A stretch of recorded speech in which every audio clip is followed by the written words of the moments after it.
नमस्कार दोस्तों, सौमित मैथ मेरे चैनल में आपका स्वागत है।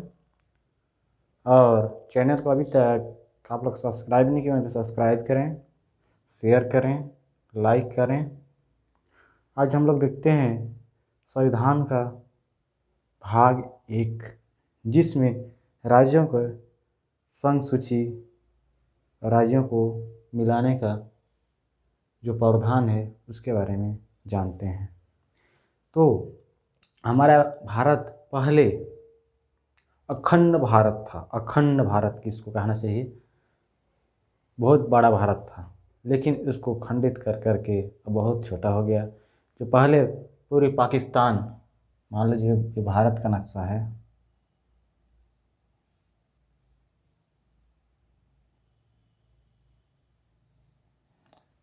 इधर पाकिस्तान है,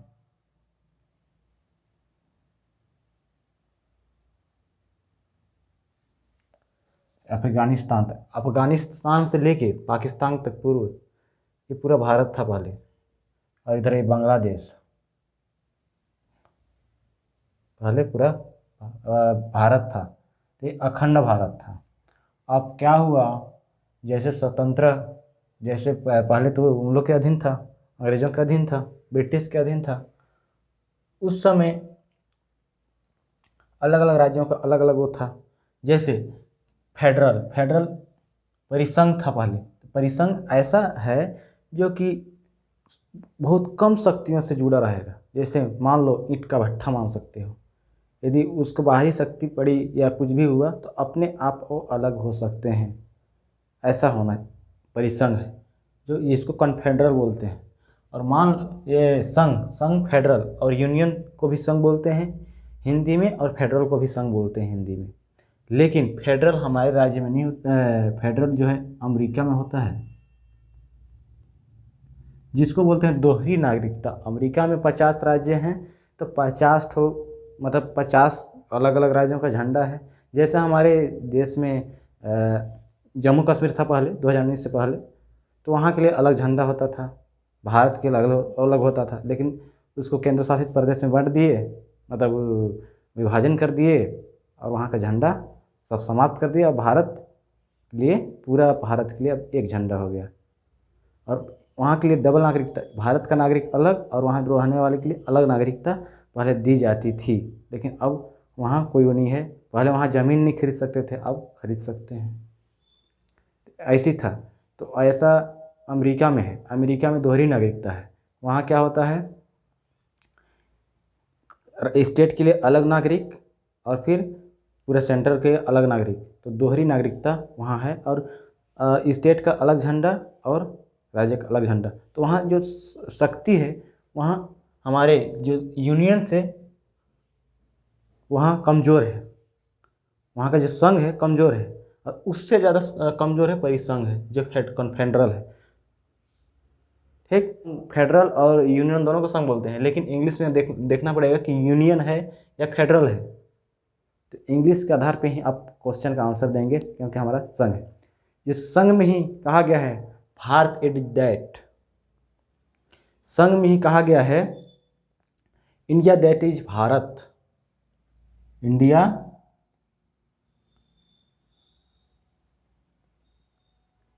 दैट इज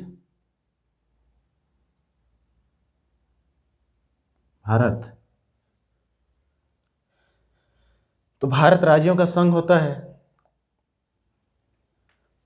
भारत राज्यों का संघ है, एक संघ है, यूनियन है। और राज्यों को पहली अनुसूची में रखना इस संघ का वो है। अब राज्यों को पहली अनुसूची में रखना, तो अब ये पता नहीं कि राज्यों को कहाँ रखना है। भाई राज्यों को तो पहली अनुसूची में रखना है। अब वहाँ से डाइवर्ट कर दिया, अब पहली अनुसूची में जाओगे तो वहाँ से बोलेंगे वहाँ आपका कॉल डाइवर्ट किया जा रहा है।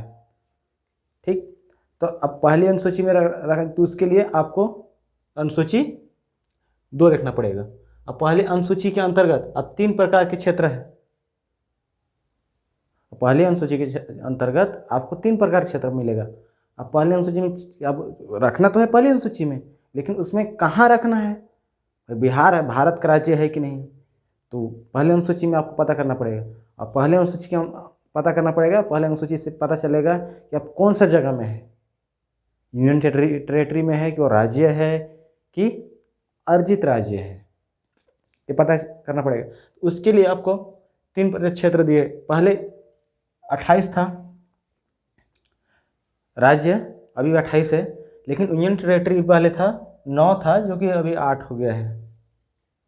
ठीक, पहले जम्मू कश्मीर राज्य था, अब उसको 2019 में तोड़ दिए तो वो यूनियन टेरेटरी बन गया। और दमन दीव और दमन दीव, ये 3 यूनियन टेरेटरी को एक यूनियन टेरेटरी बना दिया गया, वो बन गए 8 यूनियन टेरेटरी। यह राष्ट्रपति के हाथों में रहता है। इसके बारे में आगे मैं बताऊंगा कि यूनियन टेरेटरी बनाया क्यों जाता है और जम्मू एंड कश्मीर में क्यों बनाया गया यूनियन टेरेटरी, उसके बारे में विस्तृत रूप से आगे मैं बताऊंगा। और जैसे अर्जित, इसके बारे में बता देता हूँ। अर्जित राज्य उससे कहते हैं, जैसे कोई मान लो पाकिस्तान से कोई राज्य विघटित हो गया और वो स्वेच्छा से मतलब हमारे राज्य में मिलना चाहता है, तो उसको अर्जित राज्य बोलेंगे। जैसे पहले जम्मू कश्मीर था, क्योंकि पहले अपना बोलता था कि मैं अपना खुद का स्वयं का देश बनाऊंगा, तो वह छोटा सा राज्य है तो अब स्वयं का देश तो बना नहीं सकता, और उसमें पाकिस्तान हस्तक्षेप करने लगा, वहाँ आतंकवादी भेज दिया कि उसको मतलब हस्तक्षेप के रूप में हम अधिग्रहण मैं करूँगा, पाकिस्तान का प्रधानमंत्री। अब उसमें आतंकवादी भेजा तो फिर वहाँ का जो राजा था, क्योंकि वहाँ 90% लोग मुस्लिम हैं जम्मू एंड कश्मीर, क्योंकि अभी भी दंगाबाजी होते रहता है, यहाँ आतंकवादी निकले तो वहाँ ऐसा है, तो वहाँ 90% मुस्लिम हैं। और वहाँ का जो राजा था हीरा सिंह, वो हिंदू था।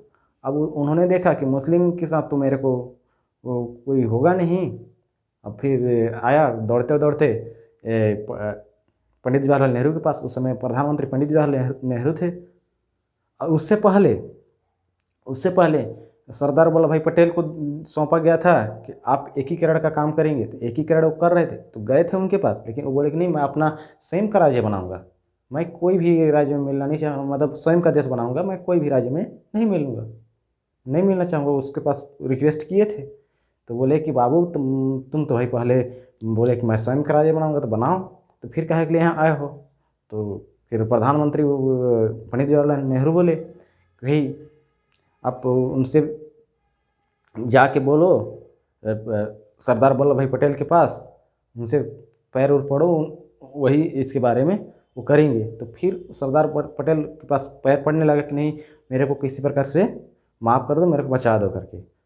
इसके बाद वो विलय पत्र पर साइन हुआ 1948 में, जिसको बोलते हैं एक्सेस। विलय पत्र पर साइन हुआ कि मैं यहाँ का मतलब रहना चाहता हूँ, लेकिन वो भी अपना कहना चाहिए, अपना मांग रखा कि मैं अपना रहूँगा, हालांकि भारत के मतलब उसमें, लेकिन मैं अपना क्षेत्र या अपना झंडा अपना अलग राज्य के रूप में ही रहूँगा। तो बोले ठीक है। अब उसको एकीकरण किया, मतलब एक राष्ट्र के रूप में या कहना चाहिए, क्योंकि पहले ऐसा था कि वहाँ की ज़मीन आप नहीं खरीद सकते थे, वहाँ का नागरिकता अलग होती थी। अब पूरा भारत के लिए एक नागरिक बनाने का श्रेय ये 2019 में 370 अनुच्छेद 370 में हटा दिया गया। अब 370 क्या था, 370 के बारे में आगे बताऊंगा मैं। और 370 हटने के बाद फिर से वहाँ हो रहा था। अब अभी कुछ दिन पहले वहाँ कितने लोग लद्दाख के कोई मतलब आंदोलन कर रहे थे कि हमको राज्य का दर्जा देना चाहिए, हमको राज्य चाहिए, मेरे को यूनियन टेरेटरी नहीं चाहिए, क्योंकि यूनियन टेरेटरी राष्ट्रपति के हाथ में होता है। तो क्योंकि राज्य मुख्यमंत्री होता है, राज्य का प्रमुख मुख्यमंत्री के हाथ में रहता है, तो मुख्यमंत्री चाहे तो राज्य को दूसरे देश के साथ मिल सकता है, और पूरा राष्ट्रपति के हाथ में रहेगा। तो राष्ट्रपति दिल्ली में है तो वहाँ जाएगा, उससे अनुमति लेगा तब तो। इसीलिए 370 में वहाँ यूनियन टेरेटरी बना दिया गया। 370 को हटा के 2019 में यूनियन टेरेटरी बना दिया गया। और चिल्लाते रह गए और अभी लास्ट में शांत हो गए हैं।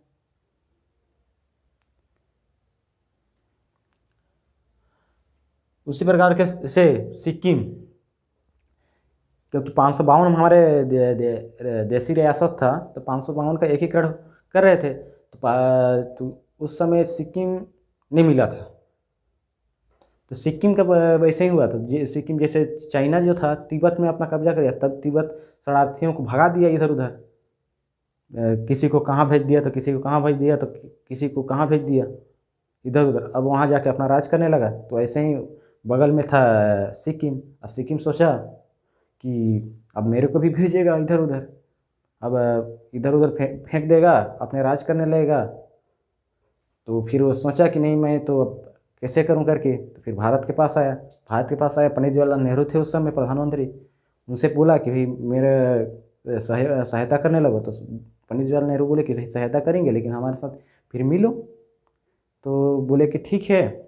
तो फिर इसको संबंध राज्य का दर्जा दिया। संबंध मतलब एक देश का दर्जा दिया कि तुम सह राज्य बनो पहले, तो तेरे को अच्छा लगेगा तो ठीक है। तो उसमें क्या था, उसका मांग ये था कि मैं आपके देश में तो मिलूँगा, लेकिन मेरे को इधर उधर, किसी को केरल तो किसी को गुजरात, किसी को राजस्थान तो किसी को दिल्ली, इस टाइप से मतलब इधर उधर मत फेंकिएगा। तो पंडित जवाहरलाल नेहरू बोले कि ठीक है, अब तुम साल भर कम से मतलब 1 साल सह राज्य के रूप में रहो, तुझे अच्छा लगेगा तो उस हिसाब से हम काम करेंगे। फिर अनुच्छेद 2A के तहत 1974 में उसको सह राज्य के रूप में दिया गया, और साल भर के बाद उसको अच्छा लगा, फिर उसको पूरा राज्य का दर्जा दे दिया गया 1975 में, 16 मई 1975 में सिक्किम को मिला लिया गया। आगे देखते हैं। तो अनुच्छेद 2 क्या कहता है? अनुच्छेद 1 में तो संघ होगा, पढ़े थे, भारत राज्यों का संघ होगा। अनुच्छेद 2 क्या करता है कि राष्ट्रपति के पूर्व अनुमति सूचना पर किसी भी विदेशी राज्यों को अपने भारत संघ में मिला लेना। उसमें भी राष्ट्रपति से बस ओनली सूचना देना है, ये नहीं कि उसे अनुमति मतलब अनुमति लेना पड़े। बस उसको सूचना देना है कि राष्ट्रपति जी, मेरे को वहाँ से राज्य, जो भी सांसद रहेंगे वो बोलेंगे कि वहाँ से मेरे को राज्य मिलाना है, विदेशी राज्य को। तो राष्ट्रपति से बस सूचना देना राष्ट्रपति को, राष्ट्रपति बोलेगा हाँ ठीक है मिला लो, या राष्ट्रपति से फ़ोन करवा देंगे, हाँ उस राज्य को बोल दीजिए वो मिले, राष्ट्रपति फ़ोन करेगा। क्योंकि इसमें हस्तक्षेप राज्य का कोई रोल नहीं रहता है, एक केंद्र के अधीन आता है राज्य। अब केंद्र जैसे करेगा वैसे उसको रहना पड़ेगा। सेकंड, अब विदेशी राज्यों को मिला सकते हैं, जैसे सिक्किम।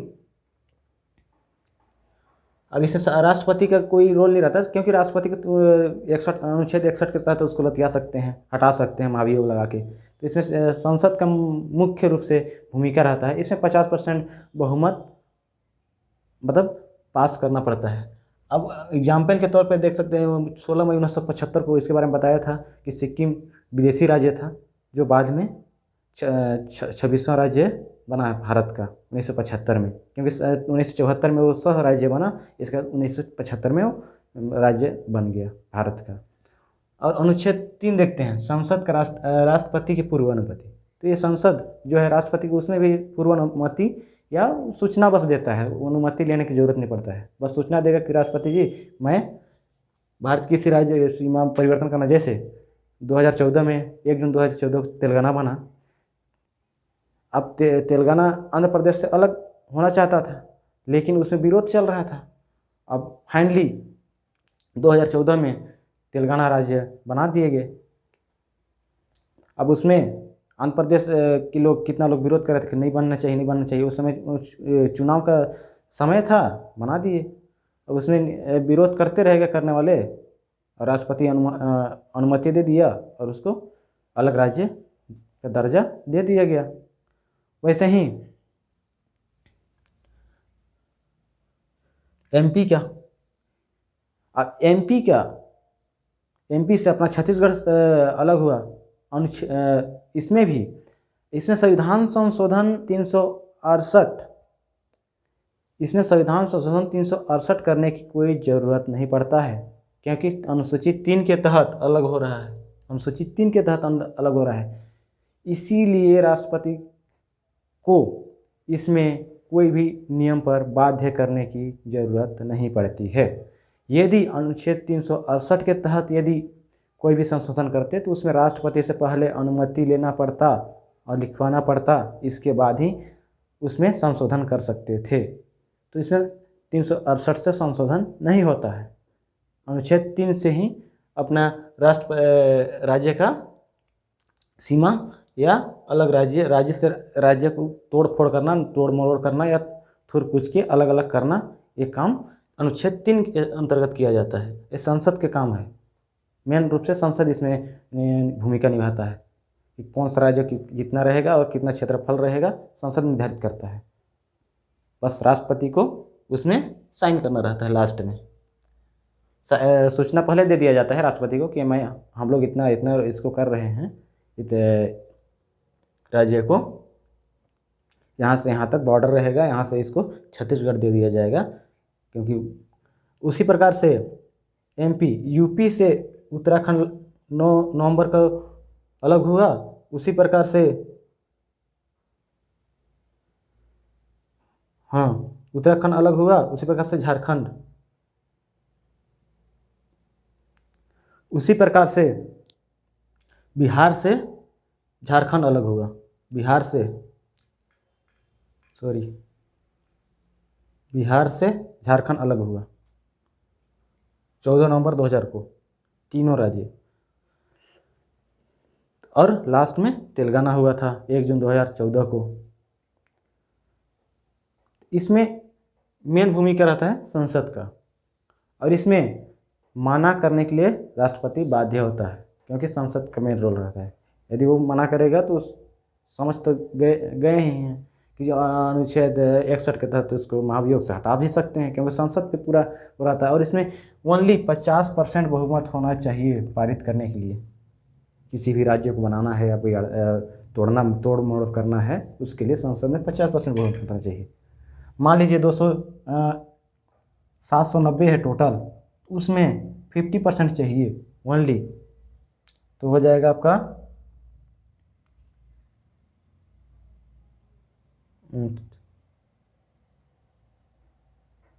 लगभग वही 390 लगभग।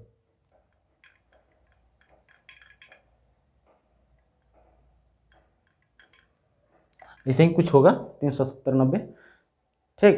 तो 50% चाहिए, तो 50% उतना में तो हो जाता है। जैसे लोकसभा में ही 545 हैं। आगे देखते हैं अनुच्छेद 4।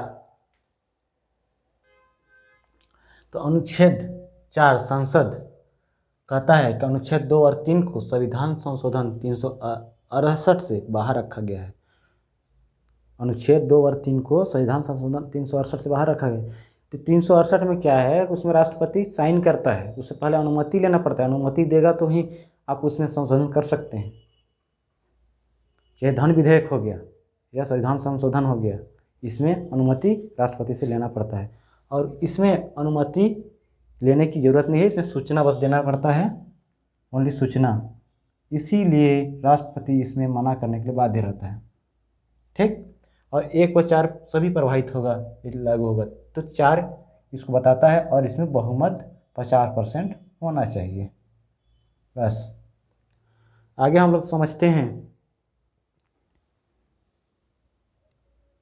तो डूरंड लाइन, सबसे पहले डूरंड लाइन था,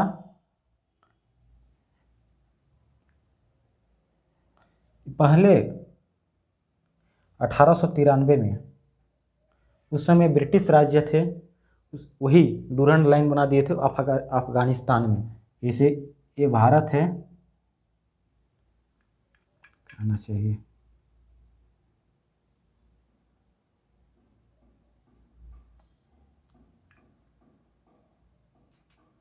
भारत है, तो अफगानिस्तान, अफगानिस्तान या पाकिस्तान थे, अफगानिस्तान के बीच और पाकिस्तान के बीच एक डूरन लाइन था, अभी भी है। तो यहाँ पे डूरन लाइन था, इसके विवाद हुआ था 1893 में। और एक चेरिफ करके एक अंग्रेज अधिकारी आया था, केरिफ करके, केरिफ रेड क्लिफ करके, केरिफ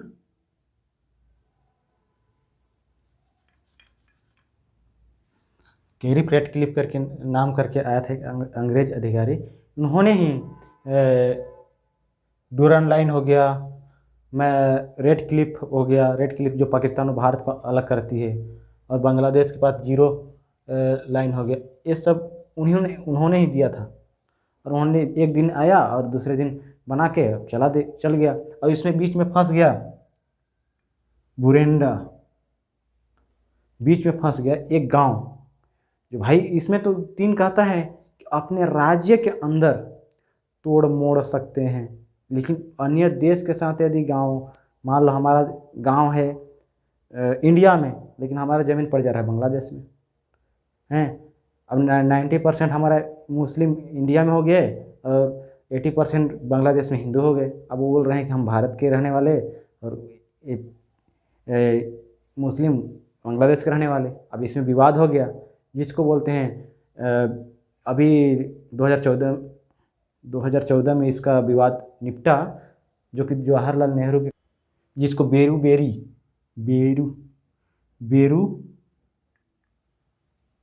बेरी यूनियन के नाम से जाना जाता है। तो पंडित जवाहरलाल नेहरू के कार्यकाल से ही चल रहा था। अब उसमें ये जो नागरिक थे वो मानने के लिए तैयार नहीं होते थे, अब अपना अपना मत रखते थे, और उसमें संविधान में संशोधन नहीं हो पाता था, 50% बहुमत नहीं मिल पाता था। अब संशोधन नहीं हुआ, फिर फाइनली अभी 2014 में इसको नरेंद्र मोदी सरकार इनके साथ शेख हसीना के साथ इसके साथ समझौता किए, अभी ये फाइनल हो गया। पहले पंडित जवाहरलाल नेहरू के कार्यकाल में ये सब सहमत नहीं हो रहे थे, न 50% बहुमत मिल पाता था। आगे देसी राजाओं और रियासतों के बारे में जानकारी जानते हैं।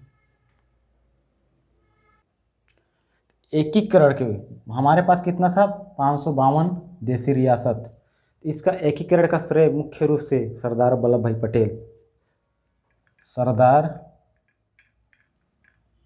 पटेल और वीपी मेनन और माउंटबेटन, इन्होंने को, ये तीनों को जाता है।